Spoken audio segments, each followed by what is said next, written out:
सल्लल्लाहु अलैहि वसल्लम ने फरमाया, रसूल अल्लाह सल्लल्लाहु अलैहि वसल्लम के सामने एक शख्स ने एक औरत का जिक्र किया।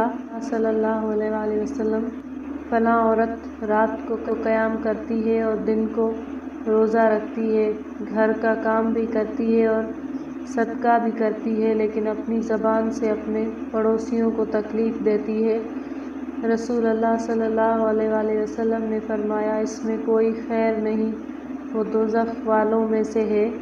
फिर उस शख्स ने दूसरी औरत के बारे में कहा कि फ़लाँ औरत सिर्फ़ फ़र्ज़ नमाज़ें पढ़ती है और पनीर के टुकड़े सदका करती है, लेकिन अपनी ज़बान से किसी भी शख्स को तकलीफ़ नहीं पहुँचाती। रसूल अल्लाह सल्लल्लाहु अलैहि वसल्लम ने फरमाया, ये जन्नत वालों में से है।